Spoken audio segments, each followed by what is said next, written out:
우리가 늘 새롭게 믿음이란 무엇인지, 우리가 믿음으로 삶을 산다는 것이 어떤 의미인지를 날마다 새롭게 이렇게 좀 생각해 볼 필요가 있고, 그 안에 담겨 있는 그런 진정한 믿음의 의미를 깨달아서 우리의 삶에 적용할 필요가 있습니다. 믿는 사람이란 누구일까? 신자는 어떤 사람일까? 그리스도인을 그리스도인 되게 하는 그런 결정적인 표지가 무엇일까? 그것은 바로 우리가 선한 성품의 사람, 그래서 그 성품으로부터 선한 행위를 나타내는 사람, 이것이 바로 그리스도인이라는 의미, 또 믿음의 의미, 믿는다는 것과 우리가 선하게 되고 선한 행위를 한다는 것은 같은 것이라. 물론 믿음이라는 것과 우리가 선하게 되고 선한 행위를 행한다는 것 안에 구별이 있고, 이제 양자를 동일하게 말할 수는 없지만, 그러나 분리할 수 없고 양자가 함께 나타나는 것. 그러니까 믿음을 믿음이라 한다면, 진정한 믿음이라고 한다면, 정말 하나님을 믿는다면, 내가 믿음으로 말하면 구원받았다면, 그 믿음의 증거, 그것이 바로 우리 안에 있는 성품의 변화, 또 그 성품의 변화에 따라서 실질적으로 그런 삶의 실천이 나타나는 것. 그러니까 내가 지금 믿음으로 사는지 살지 못하는지는 어디서 드러나냐면, 내 안에 성품에 있어서 어떤 변화가 일어나고 있는지, 또 그에 따라서 행위의 구체적인 열매가 있는지. 그러니까 믿는 사람의 관심은 무엇이냐면, 하나님을 믿는 그 믿음의 하나님을 향하는 그 관심이 실제적인 삶에서 어떻게 나타나냐면, 내 성품이 변화되는 것, 달라지는 것, 또 그를 통해서 내 행위가 보다 더 아름답게 되는 것. 그런 관심을 가지고 있는 것입니다. 그러니까 믿지 않는 사람과 믿는 사람을 구별하는, 물론 하나님을 인정하고 하나님께 믿음으로 기도하고 하는 것, 그것이 차이가 있지만, 그러나 그런 거는 삶에서 그렇게 크게 드러나지 않잖아요. 근데 이제 삶에서 확실하게 드러나는 차이, 변화가 뭐냐면, 선한 성품, 인격, 또 선한 삶의 행위들, 실천들에 대한 동기, 그런 것을 향한 어떤 추구들이 있느냐 없느냐, 또 실제적으로 그로 말미암아서 그런 변화가 있느냐 없느냐. 그러니까 믿는 사람인데 뭐 사람들이 다 착하게 태어난 거 아니고 그렇게 성장한 거 아니잖아요. 믿기 전에 태어나면서부터 우리 안에 이제 본성에 악이 있고, 또 악을 벗어버리기가 쉽지 않잖아요.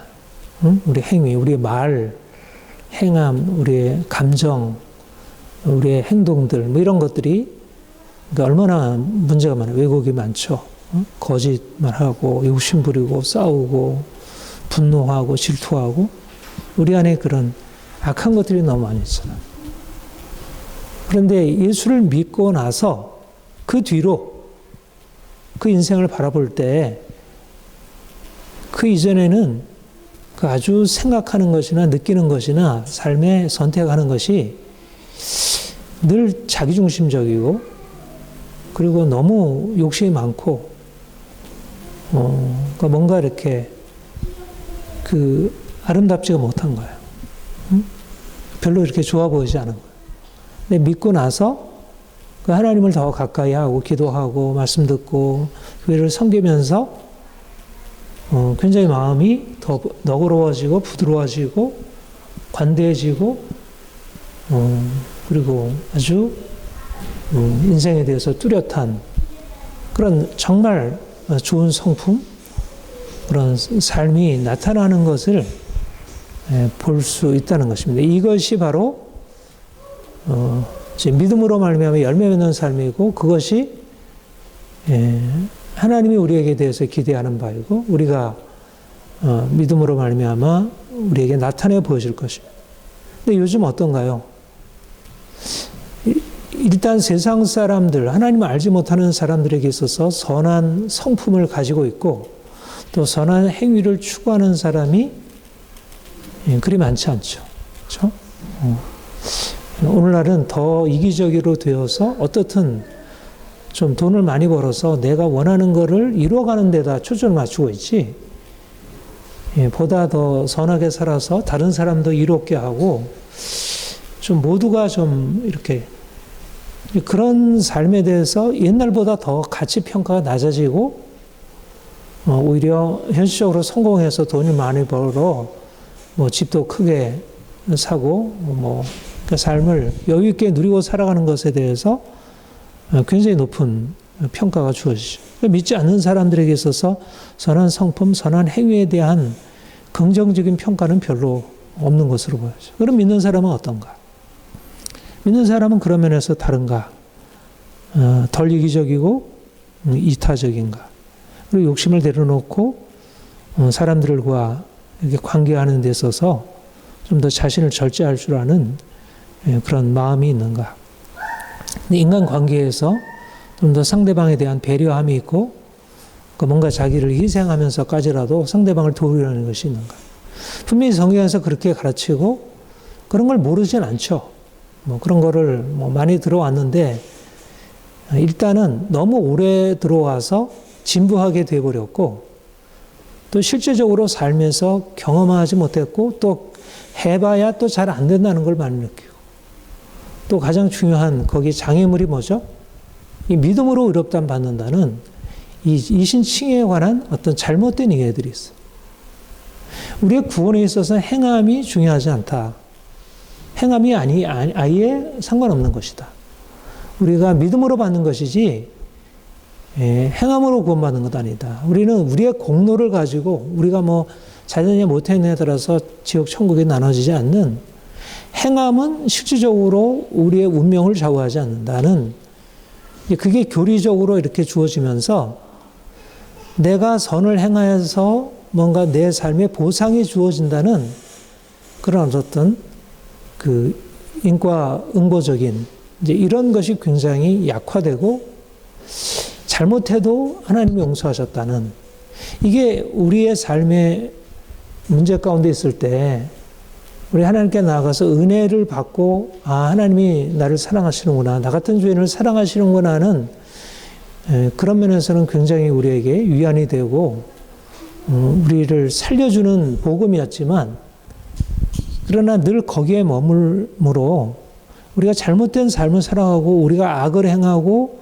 우리의 마음이 그렇게 이기적이고 내 뜻대로 행하는데도 거기에 대해서 말씀이 어떤 제지를 하지 않고 있는 것처럼, 이게 성경이 그런 게 아니라 교회 가르침들이, 또 오늘날 교회의 일반적인 풍토와 그러니까 행위와 믿음은 그렇게 크게 상관없고, 오히려 행위 없이 하나님께 나아가는 게 오히려 믿음을 더 순수하게 하는데 유익한 것이냐, 그렇게까지도 오해를 하는 경우들이 있어. 앞장서서 목사들이 범법을 행하고, 그리고 너무 비상식적이고 파렴치한 일들, 얼마 전에 어떤 교회에서 인분을 쓴 제자 훈련 한다는 식으로 리더들이 그런 일들로 해가지고 고소가 있고,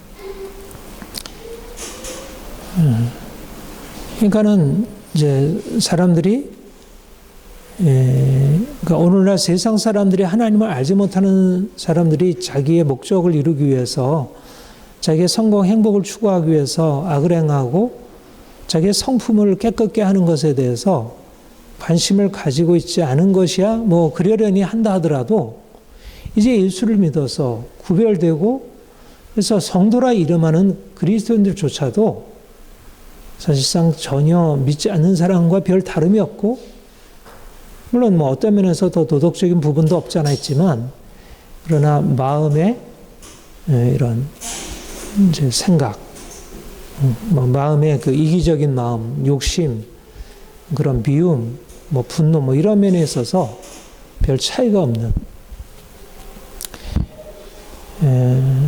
우리가 이제 이건 믿음에 대한 어떤 전적인 오해이고 구원에 대한 전적인 오해를 할 것입니다. 우리가 행함으로 구원받는 것 아니지만 구원이란 무엇이냐면 바로 우리가 악을 행하던 사람이 선을 행하는 사람으로 바꾸는 것입니다. 구원받았다고 하는데 내가 악을 행하고 내가 그런 나쁜 성품을 가지고 있는 데서 변화가 없다면 그거는 진정한 구원이라 할 수 없다는 거죠. 그건 믿음이 아니고 그건 구원이 아니라는 것입니다. 행함으로 구원받는 게 아니라 구원으로 말미암아 우리가 행할 수 있게 되고 행함에 결정적인 변화가 일어나는 거예요. 근데 구원받았는데 행함이 없다는 얘기는 그 자체가 모순되는 말이에요. 저는 사실상 우리가 예수를 믿고 얻은 축복이 뭘까?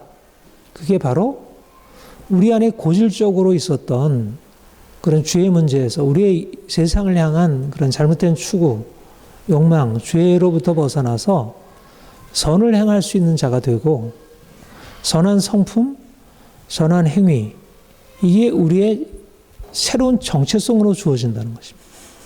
그러니까 이전에는 이거는 오히려 우리가 추구하는 목적에 방해가 된다고 얘기해 줬고, 그것을 없이 하는 게 오히려 인생을 성공적으로 살게 한다는 그런 생각을 갖게 했었는데, 예수 믿고 나니까 선행을 하는 거, 우리가 선하게 살아간다는 것은 이거는 우리 인생의 목적에 있어서 방해가 되는 게 아니라 이거야말로 인생을 가장 복되게, 가장 아름답게, 가장 성공적으로, 가장 행복하게 해줄 수 있는 비결이라는 것이.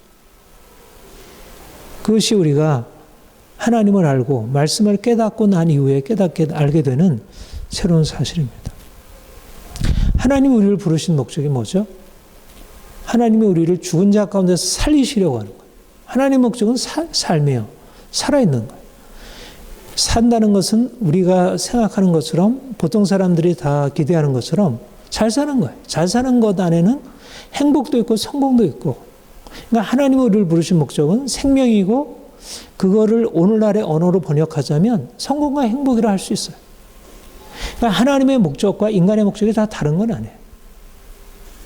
그러니까 사람들이 원하는 것을 하나님이 주시려고 부르신 거예요. 근데 보통 사람들의 생각과 하나님의 생각의 차이는, 사람들은 살기 위해서 내가 내 마음 안에 있는 양심에 거리끼는 일들을 행하는 것, 내가 은밀하게 나의 욕망을 추구하고 나의 이기심을 추구하는 것, 이것을 내가 나의 생명, 나의 성공 행복을 위해서 당연히 받아들일 수밖에 없는 현실적인, 뭐 가장 최선은 아닐지 모르지만 어쩔 수 없이 그렇게 살아갈 수밖에. 말하자면 내가 살기 위해서는 어떻게 내가 깨끗하게 살아갈 수 있겠어? 내가 어떻게 선하게 살아갈 수 있겠어? 이 치열한 생존 경쟁의 사회 속에서. 우리가 뭐 주변의 사람들을 봐더라도 그렇고, 과거 역사를 보더라도 그렇고, 선하게 살아가지고 인생이 행복한 경우들이 그렇게 많지 않잖아요. 그렇죠? 대부분의 이 사회가 악하고, 사람들이 굉장히 그 기준 자체가 많이 왜곡이 되어 있기 때문에 선한 사람들이 행복하게 살아가는 경우들이 많지 못해요. 오히려 세상에서 행복하고 성공적으로 살아가려면 좀 더 이기적이어야 하고, 다른 사람을 때때로 속이기도 해야 하고, 그렇게 살아가야지 내 행복을 얻을 수 있지. 그러니까 경험적으로 보자면 우리가 도덕적으로 살아가는 것, 뭐 인간답게 살아가는 것은 뭐 칭찬은 받을 수 있을지 모르지만, 뭐 그 자체로 사람들로부터 뭐 존경받을 수 있을지 모르지만, 우리의 삶의 실질적인 필요, 우리가 먹고 입고 행하는 뭐 좀 더 부유하고 안락하고 넉넉하게 살아가는 데 있어서는 굉장히 이제 별로 안 좋아. 그냥 합리적인 선택이 아닌 거예요. 그러니까 선하게 살아간다는 것은 우리가 성공과 행복을 위해서 추구하는 데 있어서는 합리적이지 않아요. 그 목적을 위해서는 별로 바람직하잖아요. 근데 우리가 주님 만난 이후에 사실 성공과 행복을 추구하는 면에 있어서 믿지 않는 사람들과 사실 차이가 없다고 생각할 수 있는데, 근데 가장 근본적인 차이는 선을 행하느냐, 선을 행하지 않느냐가 그 우리의 행복과 성공에 어떻게 관계되느냐에 있어서 생각이 다른 관점이 주어진 것입니다. 그러니까 세상 사람들은 악을 행해서 오히려 행복에 이룰 수 있다. 이게 이제 일반적으로 통용되는 현실 논리죠. 우리가 직장 생활하고 무슨 이제 그 사업을 하고 무슨 어떤 뭐 권력을 차지하려고 하면 이게 순수해 가지고는 이게 이제 안 된다는 것. 좀 더 이게 좀 현실에서 그 현실에 따른 그 처세. 근데 이제 하나님이 우리에게 그거는 생명의 길이 아니다. 그거는 죽음이다. 그러니까 당장에는 그것이 행복일지 모르지만 그거는 죽음이다. 그러니까 잠언에 보면 거듭 말씀하는 게 그거잖아요. 당장에 행복에 이를 것처럼 보여지는 길이 결국은 파멸에 이르게 되는 거다. 지혜란 지금 당장의 성공에 이르는 그 길을 따라가는 것이 아니라 지금 당장은 어렵고 고통스러워도 행복에 이르는 진정한 길, 그거를 따라가는 게 지혜다. 그러니까 하나님을 믿는다는 것은 그 지혜, 선을 행해야 진정한 행복에 이룰 수 있다는 그 지혜를 터득하는 것입니다. 그러니까 하나님이 우리를 복을 주시려고 하는데 복 주시기 위하여 우리에게 말씀하는 것은 너희가 복을 받으려면 이렇게 살아야 한대. 행위가 중요하다는 것입니다. 행위가.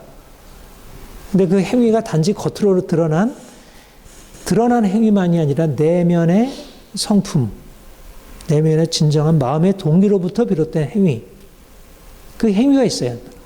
선한 성품과 선한 행위가 말하자면 복을 얻게 하고 성공과 행복을 얻게 한다는 거예요. 그게 율법에서 가르침이고 그게 이스라엘 백성의 역사 속에서 가르친 것이고 시편 지혜서에서 가르친 것이고 그것이 예언서들에서 거듭거듭 그들에게 말씀하는 것이고 그리고 신약에 와서도 주님이 우리에게 말씀하는 것이고 그러니까 주님을 믿는 사람들은 도덕적으로 살아가는 게 중요하다 인정을 하지만 그러나 현실 속에서는 다 우선순위 뒤로 물러나가요. 그렇죠? 대부분의 경우에 그걸 누가 모르냐? 그러나 그렇게 살아가지고 과연 어떻게 먹고 살겠느냐? 어떻게 우리가 정말 행복하게 살아갈 수 있겠느냐? 그러니까 자녀들에게도 네가 도덕적으로 살아라 그렇게 말하는 게 아니라 네가 어떻게든지 성공적으로 살아가기 위해서는 이렇게 좀 머리를 써가지고 이제 이렇게 지혜롭게 뭐 때때로 속이기도 하고 뭐 이제 그런 거를 다 행하면서 그러니까 사실은 우리가 사실 세상 속에서 살아가면서 우리가 하나님 말씀을 듣고 살아간다는 게 여기에서 차이가 일어나는 것입니다. 그러니까 우리 그리스도인들과 비그리스도인들, 그리스도인이 아닌 사람들의 가장 큰 차이가 뭐냐면 삶을 선택하는 데 있어서 눈앞에 보이는 행복과 성공을 선택하느냐 아니면 행복과 성공이 아니라 지금 오히려 행복과 성공이라는 관점에서 보면 오히려 내게 부정적으로 보여지는 그런 선한 삶, 선한 행위를 선택하느냐. 내가 이기적으로 해서 내 권리를 내가 어떻게든지 쟁취할 것이냐 아니면 내가 오히려 그 권리를 포기하면서까지라도 하나님의 말씀의 길에 서서 내가 선한 삶을 선택할 것이냐. 그 점에 있어서 믿는 사람들은 현실적으로 어리석은 삶을 선택하는 것입니다. 주님이 우리를 축복으로 부르신다는 것이 바로 이런 의미예요. 그러니까 하나님, 우리가 세상 사람들이 생각하는 복의 길은 그런 나의 내면의 성품이나 성품에서 비롯된 행위와 상관없이 오히려 그것을 누르면서 오히려 그걸 이룰 수 있다고 보는데, 근데 믿는 우리는 하나님을 알게 되고 하나님의 성품을 알게 되고 그가 인간의 삶을 다스리는 그분의 법칙, 그걸 깨닫게 되면서 내가 하나님을 믿고 섬기면 따르면 따를수록 내가 세상 사람들과는 다른 방식의 삶을 선택해야구나. 이게 이제 결정적으로 달라지는 것입니다. 생각이.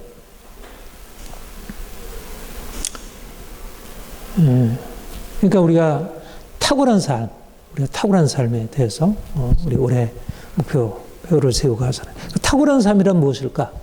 탁월한 삶이라는 건 실질적으로 성공하는 삶이에요. 세상 사람들에게도 영향력을 미치고 부여하고 권력도 명예도 주어질 수 있는 그런 삶이에요.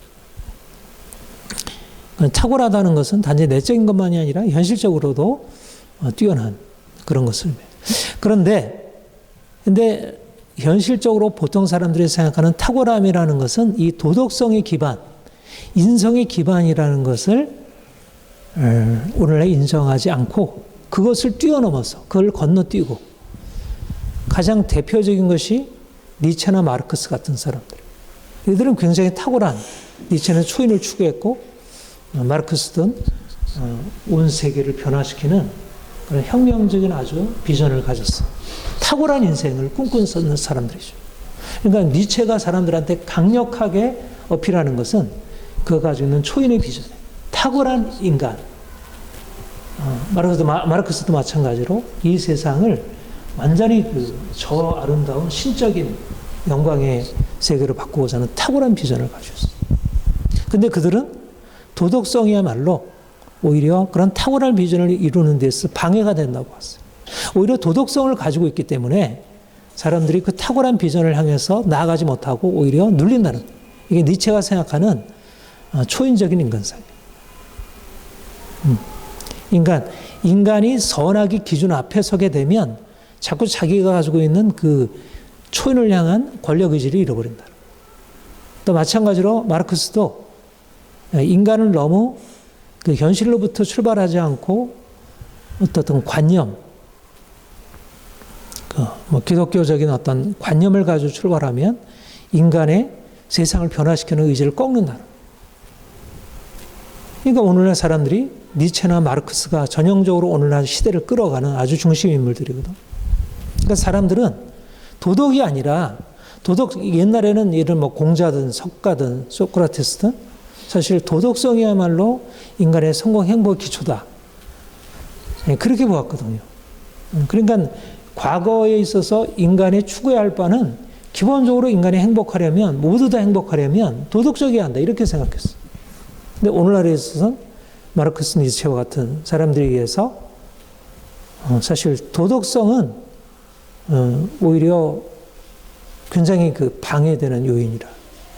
그러니까 이 시대에 들어가서 그리스도인이 선하게 살려고 하면 이 시대의 그 중심 흐름에서부터 이게 거슬러지는 거예요. 그러니까 우리가 정말 말씀에 근거해서 하나님의 비전을 쫓아가고 하나님이 우리에게 주시는 복을 기대하며 살아가려고 하면 우리가 선한 삶을 살아가야 되잖아요. 근데 현실로 들어가게 되면 그런 마음을 가지고 현실 안에 들어가서 정치, 사업, 여러 가지 이제 사람들과 함께 무언가 이렇게 변화를 일으키려고 운동을 하다 보면, 물론 오늘날도 도덕성이 다 폐기된 건 아니기 때문에 니체나 마르크스에게도 도덕성은 없는 건 아니니까. 그런 면에서 그들을 다 부정할 건 아니지만, 그러나 이렇게 순수하게 말씀에 근거한 것들에 대해서 그걸 억압이라 여겨지게 되고 그거를 오히려 방이라 여겨지는 것입니다. 그러니까 그런 의미에서 우리가 탁월한 삶을 꿈꾸는 데 있어서 세상에서 꿈꾸는 탁월한 삶이랑 우리가 꿈꾸는 탁월한 삶의 근본적인 길이 다르다. 우리는 탁월한 삶의 그 핵심, 중심은 하나님을 믿는 믿음으로부터 비롯된 우리의 성품의 변화, 또 그로 말미암는 행위의 변화인 것입니다. 그러니까 그리스도인들은 분명히 탁월한 인생을 꿈꿔야 되는데 그 탁월성으로 나가기 위해서 결정적으로 우리 안에 있는 성품, 우리가 이제까지 우리 행했던 우리의 삶에 대해서 살펴보고 그것이 과연 이게 하나님의 뜻에 합당한지 그렇지 않은지를 잘 검토해서 하나님의 뜻에 합당하지 않은 것들을 바꾸려는 끊임없는 실험과 노력이 있어야 하는 것입니다. 그러니까 믿는 사람들은 행복을 추구하는 사람들이고 성공을 추구하는 사람들이에요. 생명을 추구한다는 말은 성공을 추구하고 행복을 추구한다는 거예요. 근데 신명기 30장 19절에 뭐라고 말씀하냐면 내가 너희 앞에 생명과 사망, 복과 저주를 두었노니 너희는 생명을 택하라. 생명을 택하라. 생명을 택하는데 거기서 말하는 생명, 거기서 말하는 복은 뭐죠? 바로 선한 길. 말씀에 순종하고 선한 길, 그것이 생명의 길이에요. 그러니까 하나님이 우리에게 말씀하는 생명은 오히려 우리의 욕망을 내려놓고 우리의 욕망을 십자가에 못 박고 하나님 말씀대로 순종하여 선을 이루는 것이 생명의 길이에요. 그러니까 주는 게 사는 길인 것이죠. 네. 그러니까 세상이 생명을 택한다는 말은 오히려 악을 허용하고 이 인간의 이기심을 오히려 적극적으로 장려하고 투쟁을 장려하고 이런 것을 니체, 마르크스 투쟁을 장려하죠. 그렇게 해서 인간이 행복해질 수 있고 성공적으로 될 수 있다.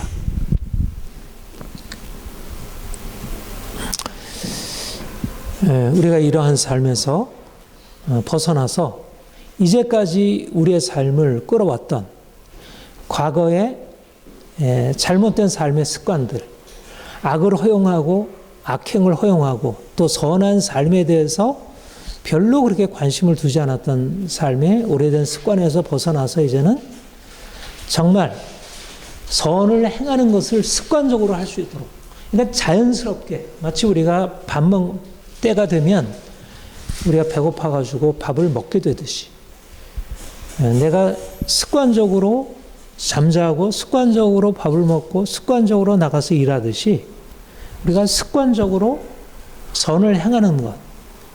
그러면 우리가 우리의 삶에서 하나님이 주실 복을 우리가 계속 쌓아가는 거잖아요. 옛날에 그걸 적선이라 그랬죠. 적선. 예? 그 말을 뭐 부정적으로만 볼 것은 아닌 것입니다. 선을 쌓는다는 말을 우리가 너무 마치 인간의 행위를 가지고 어떤 보응받는 것으로만, 실제적으로 선을 쌓으면 선으로 말미암아 선한 결과들을 받는 거죠. 그게 이제 뭐 동양의 유교든 불교든 또 이제 서양의 철학 사상이든 우리 그리스도인들은 하나님 앞에 사는 사람들입니다. 결국 하나님이 우리에게 삶의 모든 것을 주시고 우리를 행복하게 하시고 우리를 성공적으로 이끄시기도 하시고 또 하나님이 우리의 삶에 실패로도 우리를 고통으로도 이끄시는 거예요. 그러니까 이 땅에 살아가는 동안 우리가 성공과 행복으로 나아가려면 하나님이 우리 인생을 이끌어 가시는 그 길, 이게 도가에서 도라 그러죠. 도. 길이 있는 것입니다. 그 길. 성공회로 들어가는 길. 그러니까 성경에서도 그 길에 대해서 우리가 죄인의 길, 악인의 길, 그 길에 서지 않고 선한 길. 그러니까 하나님이 인생을 다스리고 하나님이 세상에 그런 질서를 부여하셨고 인간의 마음 안에도 그 길을 깨닫고 살아가도록 그런 양심을 주셨고 그런 판단력을 주셨어요. 그런데 이제 사람들이 죄가 세상에 들어오고 욕심이 들어와서 그런 판단력을 잃어버리게 된 거죠. 그러니까 욕심이 너무 과도하게 되고 자기가 이기적인 욕망을 추구하면 마치 그것이 인생의 행복을 가져다 주는 것으로 생각했는데 그게 길에서 벗어나 있는 거예요. 그러니까 하나님이 우리에게 너 이렇게 살아라 이렇게 말씀하는 것은 사실 우리를 부담스럽게 하고 우리에게 무거운 짐을 지우려는 게 아니에요. 율법은 우리에게 무거운 짐을 지우는 게 아니고 율법은 우리로 하여금 하나님이 정해주신 그 길들을 우리의 마음에 이미 기록해 놓으셨는데 우리의 마음이 이미 개인적으로도 이미 욕심으로 인해서 그게 흐려졌고 또 이 세상의 문화 자체가 우리가 태어나면서부터 이 문화 자체가 우리의 판단을 그르치게 하는 방향으로 발전하고 그게 우리를 둘러싸고 있어요. 길 아닌 것들이 너무 많이 있고 길 아닌 길로 나가도록 계속 그 길을 인위적으로 만들어 놓은 거예요. 그 도가도 비상도 노자의 첫 구절에 보면 그 말이 있는데 1장에 보면 도가도 비상도 도라 이름하는 것이 사실 도가 아니다. 그러니까 사람들이 이게 도야, 이게 행복의 길이야, 이게 성공의 길이야 이렇게 길이라고 얘기하는데 실상 그 길이 아니고 엉뚱한 길이라는 거예요. 그러니까 그 길로 갔다가는 진정 도를 잃어버려. 근데 하나님이 우리에게 이게 길이다 말씀하는 것이 율법이고 그 율법의 말씀대로 살면 복을 받고 그 말씀대로 살지 않으면 우리가 저주를 받는 거예요. 그러니까 우리가 가지고 있는 경험의 근거에서 인생을 살아갈 때 물론 인생이 이렇게 하니까 인생이 힘들고 인생이 이렇게 하니까 행복하네. 이렇게 열심히 일을 하니까 내 삶에 이런 부여가 주어지고 노력을 안 하니까 이렇네. 내가 다른 사람에게 이렇게 하니까 저 사람이 나한테 이렇게 하고 내가 이렇게 하니까 사람이 나한테 잘 대하네. 그러니까 이런 식으로 경험적으로 우리 인생의 행복을 얻을 수 있는 길을 찾을 수 있고 이래서 문명이 발전하고 어떤 이제 이렇게 형성이 된 거죠. 근데 거기 안에 뭐 다 틀린 것도 아니야. 다 틀린 것만이 아니라 나름대로 그것이 옳지만 그러나 경험 안에는 너무나 왜곡된 게 많이 들어요. 그러니까 우리가 말씀을 보는 이유, 말씀을 통해서 하나님의 뜻을 깨닫는 것은 뭐냐면 우리의 경험적으로 주어진 것이 나름대로 우리의 삶을 이렇게 이끌어 가주는 부분이 있고 또 거기에 따라서 우리가 또 열심히 노력해서 삶의 어떤 결실들을 얻어야 하지만 그러나 그게 하나님의 원리와 맞아 떨어져야 하는 거예요. 근데 하나님의 원리는 뭐라고요? 하나님의 원리는 바로 정의인 것입니다. 정의. 그러니까 선을 행하는 사람에게 하나님께서 상으로 갚으시고 악을 행하면 하나님 벌하시는 것. 이게 하나님의 정의의 원리고 율법이 우리에게 아주 명시적으로 보여주는 것이 바로 이 정의의 원리. 우리 양심 안에 정의가 있어요, 없어요? 있죠. 우리가 다른 사람이 잘못하면 화가 나잖아요. 그렇죠? 그리고 내가 다른 사람에게 잘못했을 때 저쪽에서 화를 내면 미안하다 그러잖아요. 우리 양심이 있어서 그래. 그러나 사실 분명히 우리 안에 양심이 없는 건 아니지만 우리는 이미 현실적인 욕심에 사로잡혀 있고 이 문화 자체가 오랫동안 잘못된 어떤 흐름 속에서 그런 양심의 판단력, 정의롭게 살아가도록 하는 판단력을 다 잃어버리게 만들었어요. 그러니까 우리가 하나님 앞에 나가서 하나님이 우리에게 밝혀주시는 것이 그 정의의 원리를 깨닫게 하시고 내가 이제까지 이렇게 잘못 살았기 때문에 고통스러웠구나. 내가 이제 선을 행해야 되는 것이구나 하는 것을 깨닫는 거예요. 이게 하나님이 주신 은혜예요. 우리가 선을 행하게 되고 우리가 악을 멀리하게 되는 가장 큰 이유는 하나님은 정의 하나님이라는 거예요. 우리 안에 그 정의에 대한 생각이 없지 않지만 너무 희미해졌기 때문에 하나님의 말씀을 통해서 또 성령께서 우리 안에 말씀을 분명히 깨닫게 하심으로 우리 안에 하나님은 내가 선을 행하면 이것에 대해서 반드시 보응하는구나. 여러분 현실적으로 보응을 받습니까? 받지 못합니까? 예? 예, 현실적으로 우리가 선을 행하면 그에 대한 대가를 온전히 보응받아야 못 받아요? 못 받죠. 현실 속에서는. 예. 현실 속에는 그러니까 사람들이 선을 행할 동기부여가 안 되는 거는 내가 정말 착하게 바르게 살았는데 내 삶이 현실에서 이렇게 복을 받고 인정받으면 얼마나 우리가 믿음으로 살아가고 우리가 깨끗하게 선하게 살아가는 것이 힘을 받겠어요. 근데 동기부여가 안 되는 거예요. 예? 내가 막 노력하고 애써서 뭐 이렇게 돈을 벌 수는 있지만 내가 착하게 살았다고 해가지고 사람들이 나를 인정해주고 돈을 주는 게 아닌 거예요. 그렇잖아요. 그러니까 현실 속에서는 선을 행하는 것과 복을 받는 것은 별로 상관이 없어요. 그러니까 내가 현실 속에서 성공하고 행복하기를 추구하는데 내가 도덕적으로 살아야지 하는 것은 옛날 얘기이지 지금은 사실 통용이 안 되는 얘기예요. 그러니까 현실 안에서는 정의가 통용이 안 돼요. 그러니까 우리가 하나님께서 성경에서 거듭거듭 이스라엘 백성들에게 말씀하시고 이스라엘 백성들의 역사를 끌어가신 그 경로가 잘 이해가 안 되는 거예요. 현실과 잘 안 맞아요. 현실은 그렇게 하나님이 다스리는 신정 통치의 세계가 아니고, 그러니까 이스라엘 백성들, 하나님이 다스리는 이스라엘 백성들마저도 사실은 선을 행하여 복을 받는 그 길을 택하기보다는 악을 행해서 심판받는 그 길에 서게 되잖아요. 근데 하물며 지금은 하나님의 통치 자체가 약한데 우리가 어떻게 악을 미워하고 선을 택하는 길을 살아갈 수 있겠어요. 그래서 이제 그래서 하나님 앞에 서야 하고 말씀을 들어야 하고 말씀을 통해서 하나님의 원리를 잘 깨달아야 돼요. 성경이 우리에게 말씀하는 것은 하나님이 이 땅에 살아가는 동안도 하나님이 우리를 행한 대로 심판하신다는 거예요. 하나님의 정의의 원리가 완전하게 다 실현되지 않는다 할지라도 그래도 하나님의 원리는 여전히 통용이 되고 있고, 하나님은 세상을 그렇게 다스려요. 그런데 이제 이 땅에 살아가는 동안은 설사 다 우리가 우리의 행함에 대한 마땅한 보응을 받지 않는다 할지라도 장차 주님께서 다시 오셔서 각 사람들의 행한 대로 심판하실 그때, 그날에는 온전한 정의의 심판이 이루어져서 선을 행하는 사람에게는 하나님이 영생으로, 영광으로 갚아주시고, 악을 행하는 사람에게는 하나님이 진노와 분노로, 고통으로. 그러니까 신명기서에서 말씀하시는 신명기 30장에 내가 생명과 사망, 복과 저주를 네 앞에 두었노니 너희는 생명을 택하라.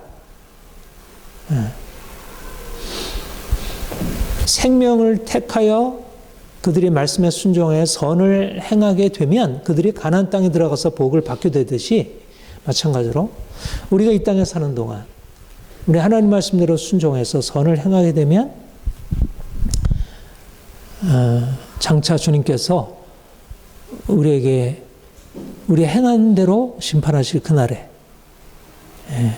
우리가 그분 앞에서 그런 평가를 받게 된다는 거예요. 그러니까 누가 지혜로운가요? 여기서 열심히 돈 많이 벌어가지고 내가 원하는 거 다 성취하고 살아가는 사람이, 그 사람이 지혜롭고 행복한 사람인가요? 아니면 이 세상에서 내가 뭐 돈도 많이 못 벌고 내가 원하는 거 다 이루어지지 못했지만 내가 하나님을 두려워하고 하나님 말씀대로 순종하며 선을 행하고 다른 사람에게 베풀고 또 정말 선하게 사는 사람이 지혜롭고 행복한 사람인가요? 현실적으로 보자면 전자가 행복하고 지혜로운 것 같지만 하나님의 관점에서 보면 후자라는 것입니다. 그래서 베드로전서 우리가 오늘 본문 읽은 앞에 보면 그 흩어진 유대인 디아스포라 성도들에게 베드로 사도가 말씀하기를 너희 믿음이 불로 연단하여도 없어질 금보다 더 귀하여 예수 그리스도 나타내실 때 칭찬과 영광과 존귀를 얻게 하려. 그러니까 우리가 믿음이 더 귀하여 칭찬과 영광과 존귀를 얻는 것. 그러니까 그날에 주님이 우리를 판단하실 때에 우리가 그분 앞에 어떤 평가를 받느냐. 그래서 그거를 바라보고 우리가 그거를 목적론적인 인생이다. 우리가 사실 지금 당장의 현실 속에서 누리는 행복보다, 그리고 바로 앞에서 우리가 어떤 기대하는 행복보다 주님께서 장차 영광 중에 다시 오실 그날에 우리가 그분 앞에서 어떻게 평가받을까? 그러니까 지금 당장은 내가 수고롭고 고통스러울지라도 그분 앞에서 그가 인정하실 만한 행위를 하는 것. 너희가 잠시 시험을 당하여 근심하지 않을 수 없게 되었지만 오히려 크게 기뻐하도다. 왜냐하면 그날의 영광과 칭찬과 존귀가 내게 있을 것이기 때문에. 그러니까 그날의 영광과 칭찬과 존귀를 기대하는 사람은 그분이 주실 그 영광과 칭찬과 존귀에 합당한 삶을 살아가는, 그게 무슨 삶이에요? 선한 삶인 것입니다. 그러니까 왜 우리가 이 땅에서 거룩하고 흠이 없이 살아야 되나? 우리가 왜 더 깨끗하게 살아야 하고 우리가 선하게 살아야 되나요? 바로 우리가 하나님의 심판을 알고 있기 때문에. 우리는 여기에서 평가되는 사람이 아니고 하나님이 우리를 평가하실 것이고 그날에, 그 미래에, 그러니까 지금은 우리가 씨를 뿌려서 정말 하나님이 기뻐하시는 열매를 거두는 것, 여기에 초점을 맞추는 것입니다. 유물을 보시지 않고 너의 행한 대로 심판하시는 일을 너희가 아버지라 부른즉 나그네로 있을 때를 두려움으로 지내. 그러니까 이 세상에 살아가는 동안 세상 사람들은 현실적인 성공을 바라보고 자기 욕심을 마음껏 발휘해서 이제 그 삶을 향해서 나간다면 우리는 우리를 판단하실 그분, 외모가 아니라 우리의 중심을 보시고 우리의 선한 행위를 갚아주시는 그분 앞에서 행한 대로 그가 평가하시리라. 그러니까 어떻게 살아야겠어요? 우리가 날마다 허리를 동이고 근신하여 그리스도께서 나타나실 그때의 은혜를 바라보고 믿음으로 살아가는 것이죠. 그러니까 선한 행위를 살아가는 거예요. 그러니까 장차 나타날 목적을 향해서 살아가는 사람과 당장의 행복과 평안을 위해서 살아가는 삶의 경로가 다른 거예요. 길이 다른 거예요. 목적이 뭐냐에 따라서 하나님의 평가, 미래에 주어질 하나님의 평가, 영광과 칭찬과 존귀라는 것을 위해서 살아가려면 내가 부지런히 뭐를 해요? 내 마음을 하나님 앞에서 깨끗하고 정결하고 흠이 없고 바르게. 그리고 무엇을 행하냐면 실제적으로 내가 하나님의 뜻을 따라 선을 행하는 것. 가능하면 하나님의 뜻을 따라 선을 많이 행하는 것. 더 온전하게 행하는 것. 그러니까 사람들이 나를 어떻게 평가하고 이걸 인정해 줄까? 그게 아니라 하나님이 내게 평가해 줄 거예요. 그게 이제 그야말로 적선이고 이제 하나님이 우리 인생에 대해서 갚아줄 것이. 이게 지혜로운 인생이에요. 이게 진정한 투자예요.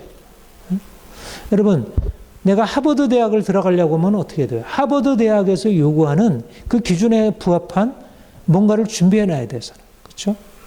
내가 좋은 직장에 취업하려면 그 직장이 요구되는 그 무엇인가를 내가 준비해야 되잖아요. 그 자격을 갖추어야 되잖아요.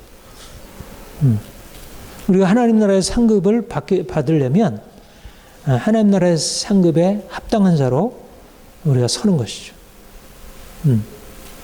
이게 바로 우리가 바르게 향하고 선한 행위를 가고 탁월하게 다른 사람들보다 더 선하게, 더 착하게, 더 의롭게, 더 깨끗하게 살아야 할 이유인 것입니다. 그런데 사실 그렇게 살기가 쉬운가요? 어떻습니까? 우리가 그렇게 알아도 뭐 옛날에도 그런, 오늘날은 그 기준 자체가 사라져 버렸지만 옛날에는 그 정의의 원리가 그래도 있고 뭐라는 이런 종교라는 이런 철학에서 그런 걸 가르쳤는데 뭐 그런 걸 가르치는 그런 때 사람들이 그거를 따랐나요? 거의 따르지 않은 것이. 왜 그렇습니까? 그 성경에서 말씀하는 대로 우리가 죄의 노예로 태어나기 때문에. 말하자면 우리의 개인적인 것으로 말하자면 과거에 이미 오래된 우리가 유전자적으로 우리 안에 그 들어있는 어떤 죄의 세력, 또 우리가 어려서부터 성장 과정에서 형성된 아주 나쁜 습관들, 이기적이고 욕망을 절제할 줄 모르고 미워하고 분노하고 이게 너무 강력하잖아요. 강력한 게 우리 안에 죄의 세력이. 그러니까 선을 행해서 복을 받는다는 사실 알아도 오늘날은 사람들이 그걸 잃어버렸는데 우리 믿는 사람들이 그걸 알아도 실질적으로 그렇게 되기가 쉽지 않습니다. 그런데 어떻게 이게 하나님이 우리에게 네가 선을 행하면 내가 너에게 복을 주리라. 그래서 우리가 칭찬과 영광과 존귀를 바라보고 어떻게 우리가 적극적으로 선한 삶을 추구하고 우리가 거룩하고 흠이 없게 되는 삶으로 살아갈 수 있을까요? 우리가 지난주에 살핀 대로 주님이 이미 우리 안에 그 일을 시작하셨기 때문에 우리가 만약 태어나면서부터 죄의 종으로 태어나고 우리가 경험적으로 보자면 맹자의 성선설보다 순자의 성악설이 우리가 가지고 있는 심성을 표현하는 데 더 적합하지 않을까. 그래서 오히려 강력한 법으로 다스려야 하고 그렇지 않으면 인간의 삶을 그렇게 바꿀 수 없다는 거. 이게 역사가 증명하는 일이고 현실적으로 증명하는 일. 그러니까 경험적으로 볼 때 인간은 선한 성품이 분명히 있긴 하지만 인간의 이기심과 그런 욕망을 거슬러 갈 힘이 없다는 거. 그러니까 경험으로부터 출발했을 때 도덕으로까지 나아간다는 것은 그건 너무 높은 이상이에요. 그래서 프로이트가 그걸 초자아라 그랬어요. 너무 높은 이상이어서 그것은 오히려 눌림이 된다. 그러니까 도덕을 좀 이렇게 내려놓고 가능한 한 기준을 좀 낮추고 사람들이 할 수 있는 정도까지만 해. 이기적이지 좀 덜 이기적이고 덜 욕심부리고 이 정도지 명확하게 도덕적으로 살기를 요구하고 그 잘못된 것을 완전히 내려놓고 끊고 나가라 그러면 사람들이 너무 눌려가지고 안 된다. 프로이트는 이렇게 처방을 했어요. 그러니까 프로이트는 도덕성을 부정하지는 않았고 그래도 마르크스나 니체보다는 훨씬 더 인간의 도덕적인 그 본성을 가능한 한 살려주려고 하긴 했지만 그러나 인간은 그렇게 바뀌기 어렵다. 그게 이제 자기의 임상적인 경험을 통해서도 제가 본 거죠. 그런데 우리는 그렇지 않다는 거예요. 우리는 복음을 통해서 우리의 자연적인 본성의 근거에서 바꾸라는 얘기가 아니고 주님이 우리 안에 오셔서 세례를 행하셨다는 것입니다. 새로운 정체성을 부으셨다. 우리가 전에는 나쁜 나무였는데 이제 좋은 나무로 바꿔졌다는 거예요. 나쁜 나무라고 하면 나쁜 열매를 맺는 게 당연한데 이제는 좋은 나무가 되었기 때문에 새로운 가능성이 열렸다는 거죠. 그래서 본문에 뭐라고 말씀하셔요? 너희가 알거니와 너희 조상에 물려준 헛된 행실에서 대속함을 받은 것은 은이나 금같이 없어질 것으로 된 것이 아니요 오직 흠없고 점없는 어린 양 같은 그리스도의 보배로운 피로 된 것이라. 여기에 보면 조상이 물려준 헛된 행실에서 대속되었다. 이거는 사실 경험적으로도 이렇게 조상에게 물려받은 우리 유전자 안에 그 아주 이기적인 그런 성품의 씨앗이 있는 것이. 그래요? 근데 그 물려준 게 그냥 그 물려준 정도에 머무나요? 또 태어나면서부터 얼마나 말 안 듣는 어린아이의 그 불순종으로부터 시작해서 얼마나 고집스럽게 그것이 더 뿌리 깊게 더 돼요. 그러니까 물려받은 데에다가 우리가 거기다 더해가지고 완전히 그게 장악을 해버리는 것입니다. 그러니까 그것은 우리 스스로가 뭐 공명의 도덕이나 불교의 어떤 수양을 통해서 될 일이 아니라는 거예요. 그러니까 그렇게 해가지고는 인생의 근본적인 마음을 바꿀 수 없다는 거예요. 근데 정말 기독교의 그 진리가 놀라운 것은 우리가 믿음으로 말미암아 성령께서 우리 안에 그리스도의 십자가의 피로 말미암아 우리를 붙들고 있는 그 죄의 세력, 조상의 유전한 망령된 헛된 행실에서 벗어날 수 있는 새로운 씨앗을 심어준 것입니다. 이게 성령의 능력이고 그리스도의 십자가의 능력이고 부활의 능력이고. 그래서 이게 거듭남이라는 거예요. 거듭남. 우리 안에 거듭남이라고 하는 것이 새로운 삶의 출발이고 선한 삶의 출발이에요. 우리의 거듭남이 없다면 우리의 선한 삶이라고 하는 것은 시지프스 신화에서 시지프스가 돌을 바위를 올렸다가 또 떨어지고 또 올렸다가 또 떨어지고 그 반복밖에 없어요. 우리 경험적으로 보듯이. 그런데 성령께서 우리 안에 오셔서 우리 안에 있는 선한 성품을 강화시키시고 우리 안에 있는 악하고 이런 더러운 것을 깨뜨리시는 그런 역사를 이루시는 거죠. 그러니까 우리가 하나님이 우리에게 주신 비전, 이 복받을 비전, 생명의 비전, 우리가 선을 행함으로 하나님의 영광과 존귀와 칭찬에 들어갈 수 있는 그 비전으로 나아갈 수 있게 된 것입니다. 그러니까 우리가 이 하나님의 은혜를 입은 자로서 어떻게 얘기했어요? 이제 그 은혜를 우리의 삶에 실질적으로 적용해서 하나님이 우리에게 주신 이 놀라운 은혜의 가능성이 현실화되어지는 것.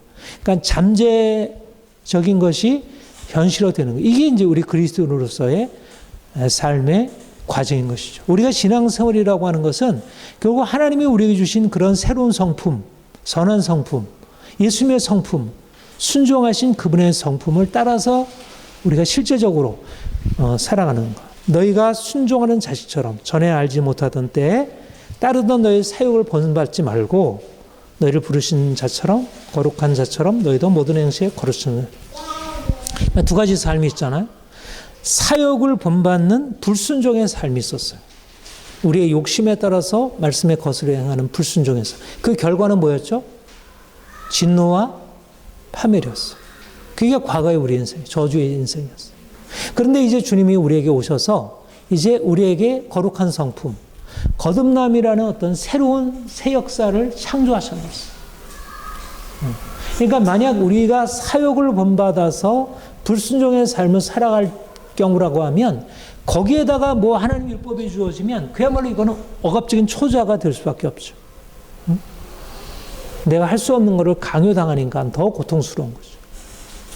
그런데 우리에게 있어서 말씀의 원리, 네가 선을 행하면 복을 받는다고 하는 그 말씀은 억압적인 초자가 아니라 오히려 우리로 하여금 야, 하나님이 내 인생을 이제 복을 주시겠구나. 내가 그동안은 내가 악을 행해서 내가 저주 아래 살았는데 하나님이 내 인생 안에 이런 새로운 것을 심으셨네. 이제는 내가 선을 행하여 하나님이 주시는 복을 기대해도 되겠네. 하나님이 주시는 이 목적을 향해서 힘있게 추구하고 나갈 수 있게 된 것입니다. 그러니까 이제 우리의 삶은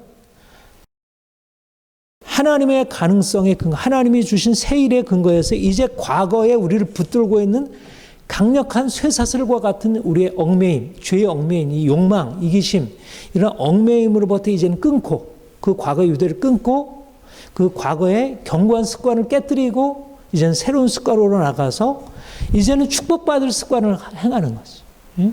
선을 행하는 거, 착하게 하는 거, 겸손한 거, 온유한 거, 이런 것으로. 삶을 전적으로 새롭게 하는 것. 생명과 사망을 내 앞에 두었느니 무엇을 택하나? 생명을 택하나. 우리가 선을 행함으로, 순종을 행함으로 우리가 생명으로 들어가는 길. 전에는 생명을 원하지만 자꾸 사망으로 나아가는 욕심, 이기심을 선택했다면 이제 주의 은혜로 말미암아 시작된 이 새로운 길에 있어서 우리가 말씀에 근거해서 선을 행하는 것입니다. 우리의 낡은 옛 습관이 뭡니까? 이 두려움이에요, 두려움. 두려움이라는 것이 왜 두려움이 찾아오죠? 왜 두려움이 찾아올까요?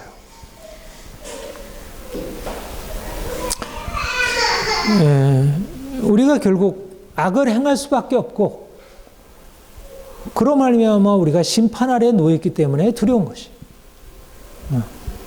그런데 이제 주님이 우리에게 오셔서 세를 행하셔서 우리를 용서하시고 새롭게 하셨어요. 그러니까 우리는 내가 악을 행했을지라도 주님께 나가기만 하면 우리를 용서하시고 죽음에서 생명으로 건져주셔요. 그러니까 우리가 주님 앞에서 얻는 것은 두려움이 아니에요. 주님이 우리와 함께 하셔서 우리를 영광으로 축복으로 이끌어 가셔요. 아무리 현실 속에 어려움이 있고 여러 가지 고난이 있고 힘겨움이 있고 싸움이 있다 할지라도 우리는 그걸 두려워할 필요가 없는 것이 하나님을 위해 우리를 지키시는 분이시고 그가 우리를 생명으로 이끌어 가셔요. 하나님이 우리에게 주신 마음은 두려움이 아니요 두려워하는 마음이 아니요 오직 능력과 사랑과 절제하는 마음. 주님께서 우리를 새롭게 하셨기 때문에 더 이상 사람들처럼 자기를 낮추고 비워하고 고통 가운데서 열등감에 빠져서 나는 뭐 아무것도 못하겠어. 그렇게 살아가는 게 아니라 어떤 삶에 문제가 있을지라도 그 문제를 뚫고 이제 앞으로 나아갈 수 있게 됩니다. 하나님이 우리에게 주신 새로운 마음, 그것은 미움이 아니라 사랑입니다. 우리가 미움이라 너무 오랫동안 우리 안에는 나를 힘들게 하는 것에 대해서 우리가 미워하고 싸우고 상처받고 싸우고 그래 왔어요. 그런데 주님이 우리에게 오셔서 우리를 사랑으로 용서하셨고 나 같은 죄인을 버리셨어요. 그래서 우리가 주님의 사랑 안에 있을 때 사람을 용서할 수 있고 그래서 이제 진정한 자유함을 얻을 수 있어요. 얼마나 많은 사람들이 미움과 분노에서 벗어나지 못하고 살아가나요? 어려서 받은 상처가 삶을 묶고 있어요. 자기 인생을 꽃피우지 못하게 하고 사람들의 관계를 꽉 메고 있어요. 그런데 주님이 우리에게 오셔서 우리의 미움을 벗어버리고 용서하고 받아들이는 용납하는 삶을 살아요. 우리가 이기심, 과거에 습관적으로 우리 이기적으로 삶을 선택해 왔던 삶에서 이제 주님이 우리에게 행하신 것처럼 주님은 우리를 위하여 자기 자신의 모든 것을 내어주셨어요. 이것이 현실적으로 얼마나 어리석은 일이에요. 우리 안에 고착화되어 있고 또 우리가 합리적으로 생각해도 어리석은 것인데 주님이 이기적인 삶의 선택들을 이제 내려놓고 보다 관대하게 어떻게 하면 좀 더 다른 사람에게 선을 베풀까? 내가 좀 더 나의 관심을 넘어서서 어떻게 하면 다른 사람들의 관심을 나의 관심으로 삼을까? 이게 얼마나 이게 놀라운 인생인가? 하나님은 우리를 이제 그분의 새로운 비전으로 우리를 이끌어 가시고 있습니다. 하나님은 우리를 탁월하게 하기 위해서 세상 사람들과 다른 길로 이끌어 가고 있어요. 세상 사람들이 추구하는 그 길과는 다른 길.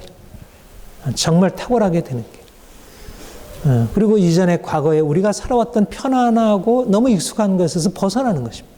그러니까 우리는 계속 그것 가운데로 돌아가기가 쉬워요. 너무 그게 익숙해 있으니까. 근데 이제 낡은 습관을 버리고 이제 새로운 습관을 익숙하게 해야 돼요. 보다 더 자유롭고, 보다 더 관대하고, 보다 더 용기 있고, 보다 더 많은 사람들에게 자신을 내어주는 새로운 습관. 그래서 우리 모두가 하나님의 복을 누리고 사람들에게 이 놀라운 생명의 새로운 가능성들을 나타내 줄 수 있기를 원합니다. 기도하겠습니다. 하나님 아버지,